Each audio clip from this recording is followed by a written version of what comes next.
She saved a wounded Comanche from a puss. The next day, his warriors surrounded her house. The sun beat down like judgment on the New Mexico dust, turning every breath Clara Meck took into grit. The sky was a sheet of white, so bright it made her eyes water, but she didn't stop. The bucket on her hip slushed nearly empty from the half-dried creek she had walked a mile to reach. Water had become her second religion, earned, never gifted. She was halfway home when she saw him. At first, she thought it was just another carcass. Coyote maybe, or something buzzards hadn't picked clean yet. But then she caught the rise and fall of a chest, ragged and shallow. Her steps slowed. Her heart jumped sideways in her chest. He was young, barely a man. Skin the color of old copper. Black hair matted to his face with blood and dirt. An arrow shaft jutted from his thigh, snapped near the base. His shirt was torn, revealing muscle and bone. His lips cracked, his eyes closed. Blood soaked the dust around him, dark and drying. Her father's voice echoed from some memory she'd buried deep. "You see one of them alone, girl. He's bait. The rest ain't far." But her feet didn't move. She crouched slowly, clutching the bucket with one hand and pressing her other to his neck. There was a pulse weak, but there. The groan he made as she shifted his head was small. Animal, not dangerous, just alive. She reached into the bucket and let a few drops of water trickle onto his lips. He flinched, then swallowed. His eyelids fluttered. He muttered something. Not English, not Spanish, maybe Comanche. Maybe a prayer, maybe a curse. That was when the horses came. The thudding of hooves came up fast behind her. 6 riders, faces half covered in bandanas, rifles slung low. Dust and sweat clung to their coats. Tucker rode at the front. A man with a voice like coal scraped on metal, and a temper mean as a rattler. "Miss Mick," he drawled, reining in. His eyes flicked to the man at her feet. "Well, now ain't this a surprise?" Clara stood slowly, body tense. "He's dying. He's Kami." Tucker snapped. "Killed 2 men back near Dry Creek. Shot them through the back. Bastard ran and left his brothers behind. She didn't move. One of the men laughed. Let her save him. He'll gut her before the sun sets." Tucker leaned forward in his saddle, face hard. "You help him, Clara, and you're a traitor. Might as well paint your face red and take up a tomahawk." Clara's jaw tightened. "He's bleeding to death. Then let him." Tucker shifted his rifle. "Unless you want us to finish it for you." She stared him down. "You raise that rifle again on my land, Tucker. I swear to God, I'll put you in the ground next to him." The silence that followed stretched tight and brittle. One of the younger men muttered, "Ain't worth it." Tucker spat into the dirt. "You always were a fool for lost causes." Then he turned his horse with a jerk and galloped off. The others followed. Clara waited until their dust faded. Only then did she drop to her knees beside the young man again. "You better be worth it," she muttered, pulling the scarf from her neck to wrap around his leg. Her hands shook. Her breath came fast, but she worked like a woman who had no choice. The arrow had to stay for now. She'd learned that much when her husband came back with one in his shoulder. Died anyway, but not from the wound, from the infection. "Damn you," she whispered as she hauled him over her shoulder. "You're heavier than you look." Every step home was agony. Her back screamed. Her arms trembled. Her legs buckled more than once. But she kept going, step after dragging step, until her cabin came into view. A squat, sunged shelter that had stood longer than her marriage, longer than her hope. Inside, she kicked the rug aside and opened the cellar hatch. The cool air rose up to greet her like a sigh. "I'll regret this," she muttered, easing him down into the dark. "But not today." She tossed down a blanket, a tin of salve, and a canteen before closing the hatch. Only when she bolted the trap door did her knees give out. She slumped against the wall, lungs burning, fingers raw from blood and splinters. Outside, the wind stirred dust into the yard. Inside, Clara Meck stared at the door, rifle across her lap, and whispered to no one in particular, "I hope you live." "Comanche." Because I just bet everything I got on a man I don't even know. The cellar was dark and cool, smelling of earth and onions, the kind of scent that clung to roots and secrets. Clara lit a small oil lamp and set it on the floor beside the cot she had dragged down earlier. The command lay motionless, save for the shallow rise and fall of his chest. His skin shone with sweat, stirred with dirt and dried blood. The arrow still jutted from his thigh, angry and red. Clara knelt beside him, her hands trembling despite herself. She had boiled water, brought down clean rags, whiskey for cleaning, and thread she hadn't used since the last time she tried to mend something that didn't want to hold together. He didn't stir as she cut the fabric from around the wound. Only when she poured whiskey over the torn flesh did he groan low in his throat, a sound between pain and warning. His eyes fluttered open, dark and unfocused, and she saw the wildness in them, the animal edge of someone who'd spent too long hunted. "It's all right," she said softly, unsure who she was trying to convince. "You're safe for now." He didn't answer, didn't even blink. She set her jaw and went back to work. She couldn't pull the arrow yet, it would bleed too much. So she cleaned around it, packed the wound, and wrapped it as tight as she dared. Her hands moved with clumsy care, guided more by memory than skill. When it was done, she wiped the sweat from her brow and leaned back on her heels, breath short. "You going to talk?" she asked, not expecting a reply. "Or just stare at me like I'm the one in the wrong?" The man's gaze didn't change, still wary, still watching. "You don't have to thank me," she muttered. "Just don't try to kill me when you can stand again." That night, she slept by the trapdoor, rifle within reach. She told herself it was precaution.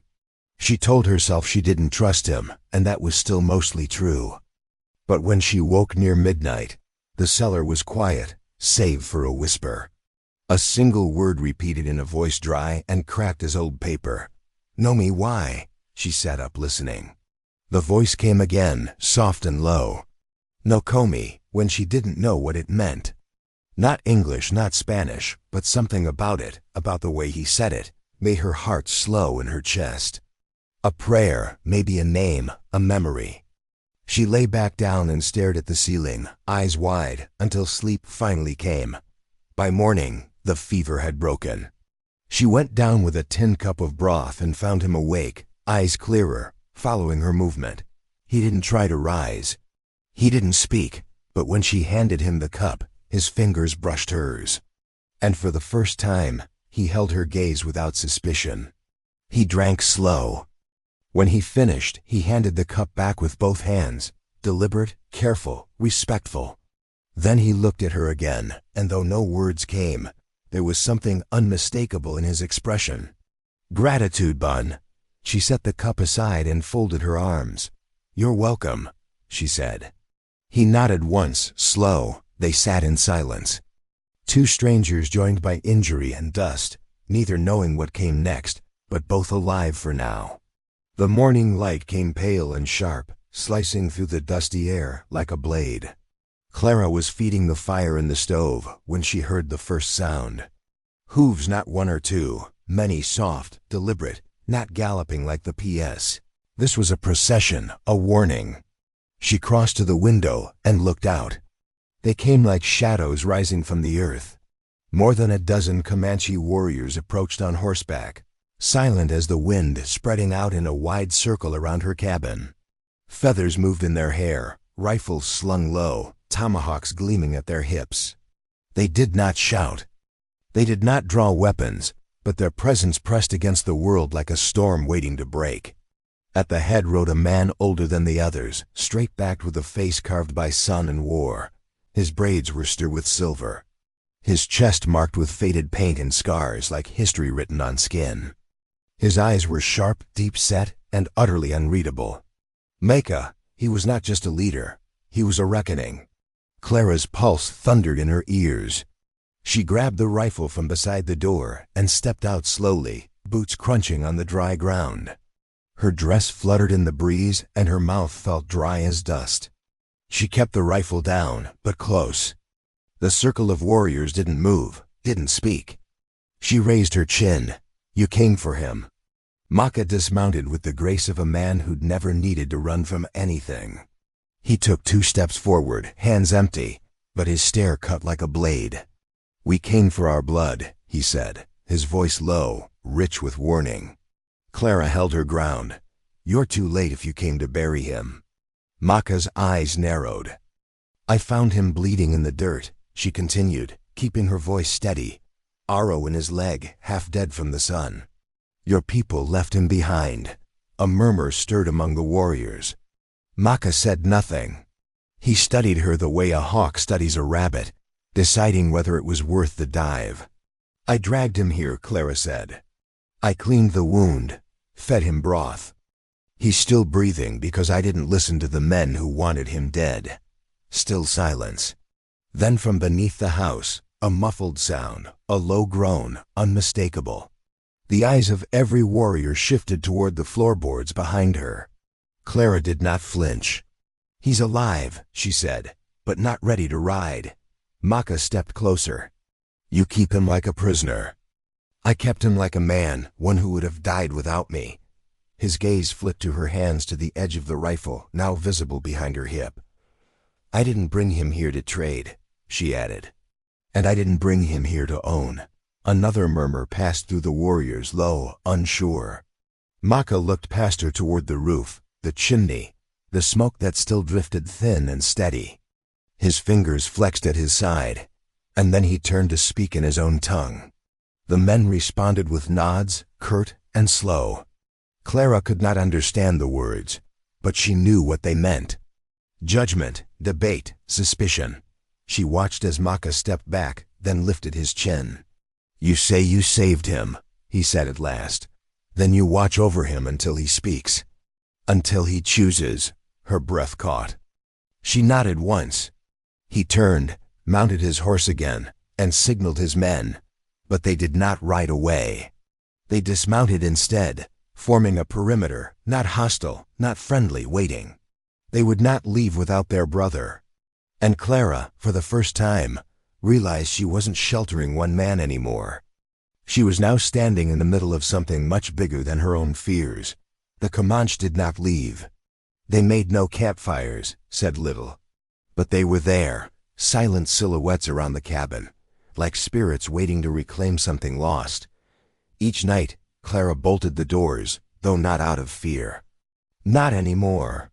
Fear had begun to give way to something more difficult, uncertainty. On the second morning, Maka returned to her doorstep. Clara stepped out, rifle at her side, chin held high. Her heart beat hard, but her voice stayed firm. "He's not ready to go." Maka's expression didn't change. "He is our blood. We take care of our own. You left him to die. He chose to fight. He accepted the risk." Clara swallowed. "Maybe so, but I didn't let him die. And I won't let you take him just to finish what the desert started." Maka's gaze sharpened. "You think we kill our wounded?" "I don't know what you'll do," she said. "That's the point." The silence between them stretched taut, a test of will. She could see the conflict flicker in Maka's eyes. Honor, suspicion, pride. At last he gave a curt nod. "One more day," he said. "Then we speak again." He turned and walked away, boots stirring the dust. Clara let out a breath only when he disappeared behind the trees. That night, she brought a fresh bandage and a bowl of warm water to the cellar. Ka was awake, propped slightly on one elbow, his skin pale, but no longer fevered. When she knelt beside him, he didn't flinch. She dipped the cloth and began unwrapping his thigh. The wound looked angry but cleaner, healing slowly. "You've got a stubborn will," she muttered, wiping gently. Ka's voice came low, rough. "So do you." She blinked at him. "English now?" He nodded once. "Some. Good. I'm tired of talking to myself." He managed the smallest smile just at the corner of his mouth. Then his gaze shifted, searching her face. "Why?" he asked. She paused. "Why? What? Why save me?" Clara sat back on her heels, letting the questions settle between them. After a moment, she said, "You weren't a threat. Not then, and you were dying." That was enough. Koa studied her. "That's simple." "No. She ran a hand through her hair, but it's the best I've got. Silence again, because something in his eyes made her feel safe to say it, she added. My husband was killed 5 years ago. Not by Comanche, I don't think. No one really knew. It was a cattle skirmish. One of those no one's wrong but everyone bleeds sort of fights. Ka looked at her gently. You think I am him? She shook her head. I don't think anything anymore. I used to believe the world was simpler. Good men and bad, yours and ours. Now I think we're all just guessing until it's too late. He was quiet for a long time. Then he said softly but clearly, I am not the man who killed your husband. I know. She didn't realize she meant it until it came out of her mouth. Their eyes held not as enemies, not even as strangers, but as two people trying to speak through the cracks. Later that night, as she sat at the top of the stairs with the trapdoor cracked open just enough to listen, she heard his voice again. Nakame, he whispered into the dark. And this time, she whispered back, peace.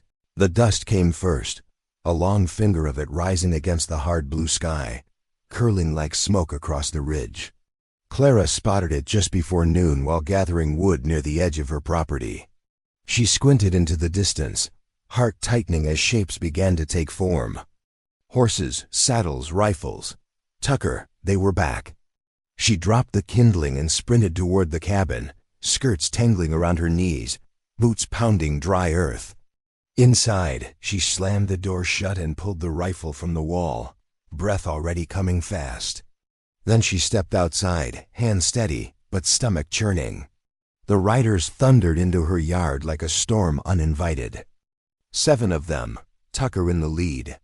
His red face gleamed with sweat and fury, and the others flanked him, rifles at the ready, eyes gleaming with the thrill of impending violence. Well, I'll be damned, Tucker called out, pulling his horse to a stop. Look at this little frontier queen standing tall like she runs the territory. Clara said nothing. He tilted his head, grinning. He's still in there, your war prize? She gritted her teeth. Tell me, Clara, he sneered. You become his woman yet, or are you just keeping him warm till they come cut your throat in your sleep? The men laughed, ugly and mean. Clara didn't move. Turn around, Tucker. You have no right to be here. Tucker's smile dropped. We've got every right. That's Comanche land out there, but this is ours, and we're not about to let one of theirs play possum here while the rest of them crawl out of the brush. He kicked his horse forward a few paces. I heard things that you're sheltering one, that he's not just breathing, but talking. Clara stepped forward, placing herself square in the center of the yard. Leave, she said.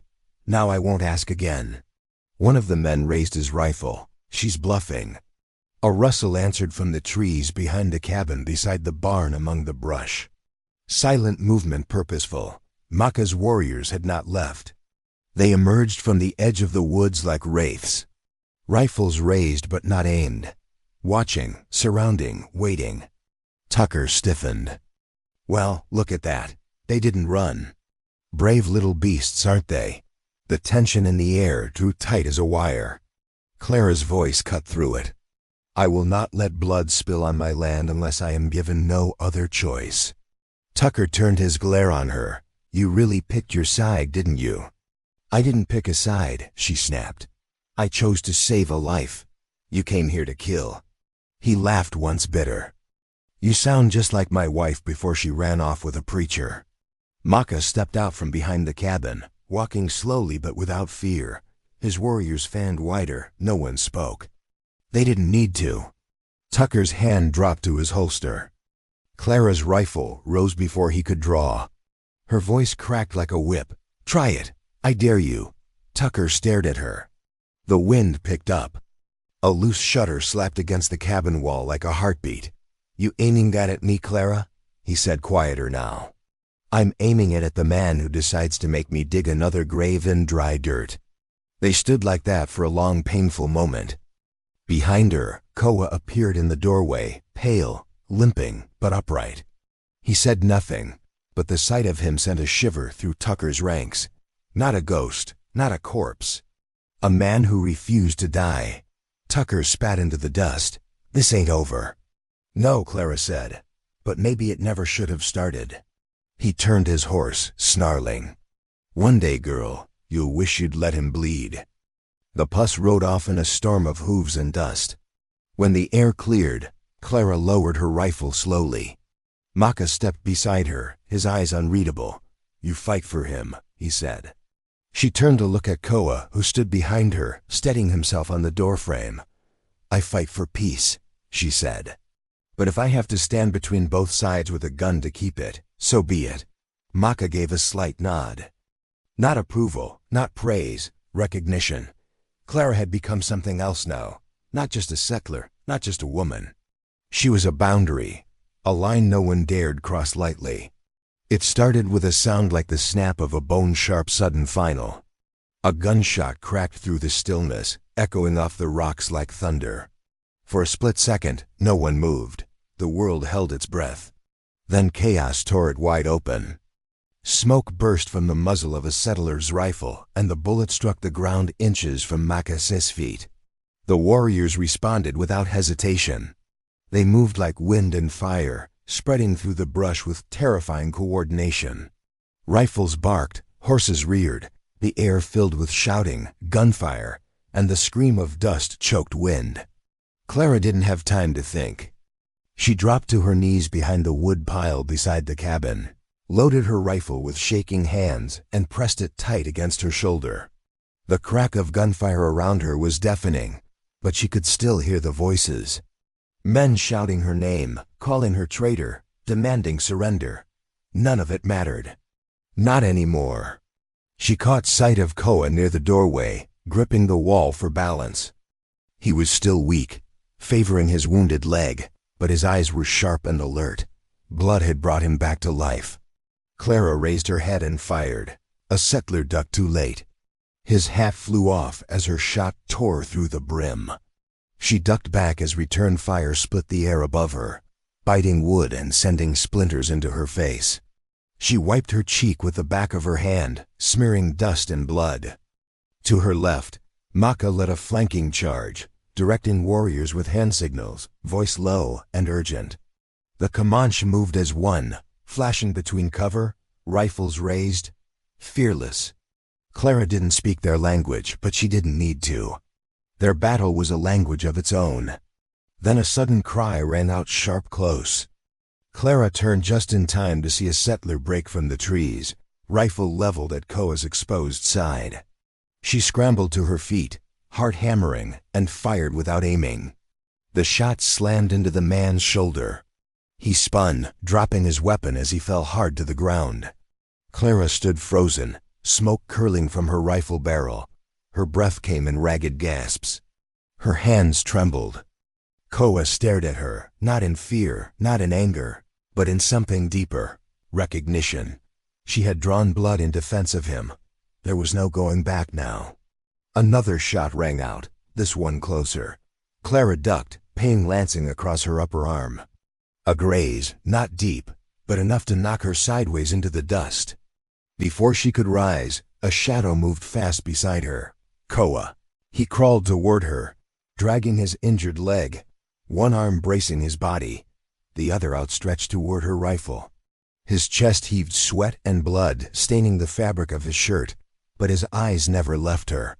She handed him the weapon. Together, they pressed against the wall of the cabin. He loaded, aimed, and fired steady-practiced. The rifle bucked in his hands. Clara watched him work, watched the pain twist his face, and the fire in his eyes refused to dim. This was no enemy, no myth, just a man fighting for breath, for survival for her. Gunfire surged again as the settlers pushed forward. Another warrior cried out, dropping behind the fence. A horse bolted riderless. Clara reloaded, teeth gritted, and fired again. They fought side by side, two against many, neither retreating. Eventually, the tide shifted. The settlers faltered. One dropped his rifle and ran. Another cursed and pulled his wounded comrade from the fray. Tucker, bleeding from his shoulder, shouted something incoherent and disappeared into the trees. And just like that, it ended. Smoke curled through the air, hot and bitter. The dust settled. Silence fell. Clara sat in the dirt, panting. Blood oozed from her arm. Her dress was torn, face streaked with sweat and soot. Koa slumped beside her, chest rising in shallow breaths, but alive. She looked at him. He looked back. No words passed between them. None were needed. She had crossed a line today, not by accident, not by circumstance, but by choice. With powder on her hands and fire in her chest, she had claimed her place. Not with one people or the other, but with the truth that no one owned her. Cole reached for her hand, slow, tentative. She didn't flinch. Their fingers met in blood and dust and held. The battlefield lay quiet now. Smoke drifted in low ribbons across the sunlit yard, curling through broken fences and the scorched wood of Clara's porch. Empty shell casings glinted in the dirt. The wind carried the sharp tang of gunpowder and blood. Tucker and his men were gone, those who could still ride. Anyway, the rest had crawled or been carried, leaving behind wounded pride and spent bullets. None had the stomach for a second round. Clara sat slumped beneath the cottonwood tree near the well, legs stretched out, her arm wrapped in a strip of her own torn petticoat. Blood oozed through the cloth, but the pain was dull now, far away. Her chest still heaved with every breath. She had survived, but she didn't feel victorious. Maka approached her slowly, his boots crunching over cracked earth. He stood over her, casting a long shadow in the dying light. His expression was unreadable. "You fight like Comanche," he said. Clara let out a shaky laugh. "I don't know what I fight like anymore." Maka crouched, his eyes sharp, but not cruel. "You know what comes next?" She met his gaze. "More men, more guns," he nodded. "Your people will not forgive this. Not soon, not ever." "I never asked for their forgiveness." Maka tilted his head. "They will call you traitor, outcast." "I've been called worse," she said. "By better men." Maka's lips twitched at the corners, almost a smile. Then he rose to his full height, looking beyond her to the edge of the woods where the warriors waited, already preparing to move. Always ready to vanish into the land that had never betrayed them. Ko approached from behind, limping, but with more strength in each step than before. He carried her rifle slung over one shoulder. His shirt was torn, dirt and blood caking his skin. Yet in his eyes was something unbroken. He knelt beside her, slow and deliberate, and then, without a word, he reached for her hand. His touch was careful, reverent. His fingers, calloused and rough, closed around hers with a gentleness that undid her. Clara swallowed hard. "No one comes out of a fire untouched," he said. His voice was soft, low. "No one survives whole." She didn't speak. "But you lived," he continued, "and you kept me living." They sat like that for a moment, hands clasped, heads bowed together, not in defeat, but in understanding. Maka stepped forward again, arms crossed. "You have no home now, Claramek," he said. She looked up at him, tired, but calm. "Maybe I never did." He studied her for a long beat. Then his voice dropped, heavy with meaning. "Come with us," she blinked. "What?" He nodded toward the trees. "Leave this place, your people. Their war. Come west. Live where law does not follow and blood still means something." It wasn't a threat. It wasn't pity. It was an invitation, a way out. Out or a way forward. She looked at Koa, who still held her hand. He didn't plead. He didn't ask. But in his eyes was something steady, true. A vow, not in words, in being. She thought of the house behind her, splintered, burned, hollowed, of the grave she'd already dug. Of the quiet ache in her chest that had been loneliness too long to name. She rose slowly to her feet, gripping Koa's arm for balance. "All right," she said. No ceremony, no conditions, just the truth. They would leave together, not as prisoner and savior, not as settler and warrior, but as two people who had earned each other through fire, and still stood. The morning was pale and gold when Clara swung into the saddle one last time. The cabin stood behind her, scarred, smoke-stained, its windows dark and empty. The place that had once been her whole world now looked small, hollow, like something shed and left behind. She didn't look back, not really. Her eyes passed over the roofline, the battered porch, the tree with the rope swing, long gone to rot. Then she turned her gaze forward. Koa rode beside her, his legs still bound, but stronger now. His back straight, his eyes on the horizon. Neither of them spoke. They didn't have to. The air between them was full of what had been said in gunfire and silence, and the grip of a hand when the world threatened to end. The Comanche warriors moved in loose formation, slipping through the low canyons and brush like wind over rock. They didn't ride fast. This was not a retreat. It was a return. Clara followed, dust rising in soft spirals from her horse's hooves. Her hands were raw from the reins, her muscles sore from days of battle and sleepless nights. But there was no heaviness in her, only the clean ache of effort, of choice. The land changed as they went. The flat plains gave way to broken hills, then to winding trails beneath thick stands of pine and sandstone towers. The farther they rode, the quieter the world became. No more gunfire, no more accusations, just wind and hoof-beats and the occasional hawk circling far above. By dusk, they reached a narrow ravine flanked by stone and silence. The warriors dismounted, moving with the calm of men who knew they would not be followed here. A fire was built, not large, just enough for warmth. The group sat in a loose ring, eating in silence. Clara remained slightly apart, watching the flames dance, her thoughts slow and quiet. Koa approached after the meal, crouching beside her. He held something in his palm, a small necklace crafted of polished bone, red stone, and tightly woven sinew. He did not speak. He did not have to. She stared at it for a moment, breath catching in her throat.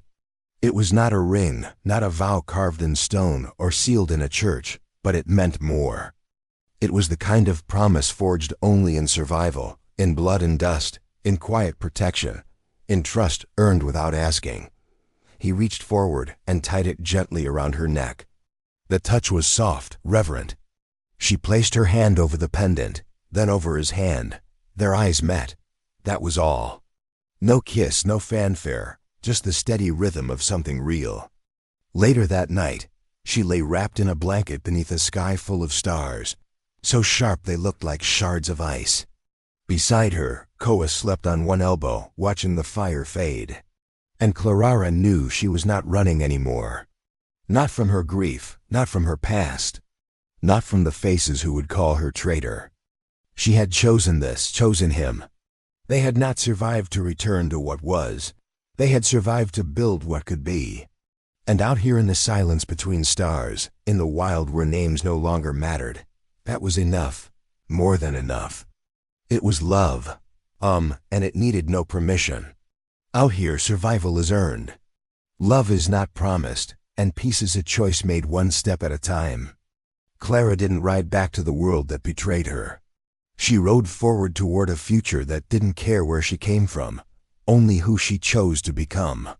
And Koa, he didn't need to speak his love. He showed it in silence, in loyalty, in firelight and bone. If this story stirred something in you, if you believe love can rise even from dust and danger, then you're in the right place. Subscribe to Wild West Love Stories for more tales of forbidden glances, fierce hearts, and the kind of romance that doesn't ask for permission. Don't forget to hit the bell so you never miss a story where bullets miss, but hearts do'nt. Wild West Love Stories, where love is wild and worth every risk.